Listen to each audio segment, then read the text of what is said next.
America में राष्ट्रपति चुनाव अपने अंतिम दौर पर पहुंच चुका है। जी हां, अगले हफ्ते वोटिंग होने जा रही है। एक बड़ा खुलासा ये हुआ है अमेरिकी चुनाव से जुड़ा हुआ। द न्यूयॉर्क टाइम्स के हवाले से जो सामने आई खबर, उसके मुताबिक अमेरिकी चुनावों पर चीनी हैकर्स का साया है। चीनी हैकर्स ने अमेरिकी टेलीकॉम कंपनियों को निशाना बनाया है। कई सारे डेटा चुराए गए हैं और खुफिया जानकारी जुटाई गई है। कई मतदाताओं की जानकारियां चोरी की गई हैं। इससे बड़ी बात यह कि चीनी हैकर्स के निशाने पर रिपब्लिकन उम्मीदवारों के साथ साथ डेमोक्रेटिक उम्मीदवार और उनकी इलेक्शन टीम भी शामिल है। चीनी हैकर्स ट्रंप और कमला हैरिस के मोबाइल फोन में सेंधमारी की कोशिश कर रहे थे और चीनी हैकर्स की तरफ से कई बार साइबर हमले भी किए गए हैं। तो ये बहुत बड़ी डिटेल निकलकर सामने आई है अमेरिकी चुनाव में कि चीनी हैकर्स का साया है। एक बड़ी सेंधमारी की तैयारी की जा रही है। और आइए अब आपको बताते हैं कि अमेरिकी चुनावों को प्रभावित करने के लिए जिन हैकर्स ग्रुप का नाम सामने आया है वो कौन कौन से हैं। तो चीन का सॉल्ट टाइफून नाम का हैकर ग्रुप है। सॉल्ट टाइफून नाम का ये ग्रुप लगातार चीन से साइबर हमले कर रहा है। अमेरिका के नेशनल सिक्योरिटी अफसरों को कई सबूत भी इसके बारे में मिले हैं। सबूत इस बात के भी हैं कि चीनी हैकर्स से अमेरिका की बड़ी कंपनियों में सेंधमारी की है। सॉल्ट टाइफून नाम के हैकर ग्रुप ने डोनाल्ड ट्रंप और उपराष्ट्रपति पद के दावेदार जेडी वेंस के मोबाइल फोन से जुड़ी जानकारियों को उड़ाने की कोशिश की।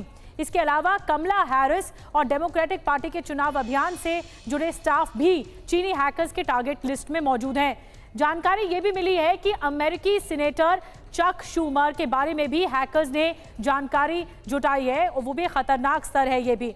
अब आपको बताते हैं, अमेरिका में डोनाल्ड ट्रंप और कमला हैरिस के बीच जबरदस्त टक्कर है। अमेरिकी चुनावों में दोनों पक्ष जीत के दावे कर रहे हैं और एक तरफ चीनी हैकर्स का खतरा भी है और ये खतरा बड़ा है, तो दूसरी तरफ जीत की गारंटी का दांव भी खेला जा रहा है। चुनावों पर अमेरिका सट्टा बाजार बहुत गर्म है। सट्टा बाजार में अमेरिकी चुनावों पर 840 करोड़ का सट्टा लगा हुआ है। इन मार्केट में राष्ट्रपति चुनाव के परिणामों पर सट्टा लग रहा है। कौन जीतेगा, इस पर सट्टा लग रहा है। Crypto gambling website poly market ने डोनाल्ड ट्रंप को आगे बताया है कि इस वेबसाइट के मुताबिक ट्रंप आगे चल रहे हैं। सट्टा बाजार में ट्रंप आगे चल रहे हैं। जीत के आसार 64% हैं ट्रंप के, डोनाल्ड ट्रंप के।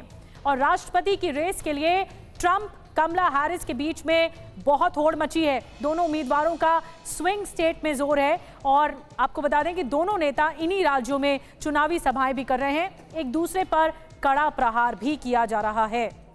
तो mister Trump versus madam Harris के बीच में ये बड़ी लड़ाई है। आइए आपको बताते हैं ट्रंप और कमला हैरिस अमेरिका की जनता से क्या क्या वादे कर रहे हैं। ये देखिए, ट्रंप वर्सेस कमला। आपको बताते हैं टैक्स कटौती पर जोर, ये ट्रंप का कहना है। तो इसके अलावा वादा कमला हैरिस की ओर से मेड इन अमेरिका नीतियों पर जोर रहेगा। आपको बता दें कि ग्रीन एनर्जी नीतियों का विरोध किया जा रहा है ट्रंप की ओर से। तो वहीं कार्बन उत्सर्जन कम करेंगे, ये भी वादा कमला हैरिस की ओर से किया जा रहा है। चीन के साथ व्यापार पर रुख जो रहेगा, ट्रंप की ओर से कहा जा रहा है कि सख्त रहेगा उनकी नीतियों में। तो आर्थिक सुधार पर ध्यान दिया जाएगा, ये कमला हैरिस की ओर से कहा जा रहा है कि अगर उनकी सरकार आती है तो ये अहम वादे हैं दोनों ओर से, दोनों खेमों की ओर से। और आपको ये भी बता दें कि अप्रवासियों को बाहर करेंगे, ये कहना है डोनाल्ड ट्रंप का। तो कमला हैरिस कह रही हैं अप्रवासन नीति में सुधार की वकालत उनकी ओर से की जा रही है।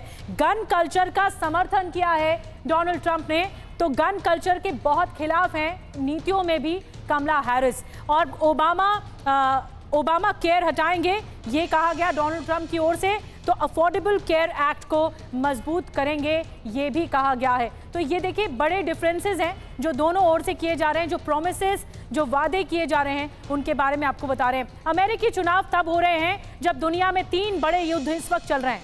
इन चुनावों की कैंपेन के दौरान डोनाल्ड ट्रंप और कमला हैरिस का युद्ध के प्रति क्या रुख है, आइए अब आपको ये बताते हैं कि युद्ध के प्रति क्या कहना है। ईरान पर इजरायली हमले के पक्षधर हैं डोनाल्ड ट्रंप। तो वहीं कमला हैरिस इजराइल को ईरान पर हमला न करने की नसीहत देते हुए दिख रही हैं। 2015 में ईरान परमाणु समझौते से यूएस को अलग कर दिया। तो वहीं मध्य पूर्व के देशों से संबंध बढ़ाने की ये पक्षधर हैं कमला हैरिस। इसके अलावा एक और पॉइंट ये कि यूक्रेन को अमेरिकी मदद की आलोचना की जा रही है। तो जो यूक्रेन को मदद हुई उसकी आलोचना हो रही, तो यूक्रेन को सैन्य मदद आगे भी जारी रखने को लेकर उनकी तरफ से कहा जा रहा है कमला हैरिस की तरफ से। किम जोंग से मिलने उत्तर कोरिया गए थे, आप ट्रंप गए थे, तस्वीरें सामने आई थी। उत्तर कोरिया पर शिकंजा कमला हैरिस की ओर से कसा जा रहा है। तो ये मेजर डिफरेंसेस हैं, जो अलग अलग नीतियां हैं दोनों की। और किम जोंग से मिलने, जैसा कि आपको बता रहे हैं, उत्तर कोरिया को लेकर रुख नरम है डोनाल्ड ट्रंप का, तो उनका सख्त है।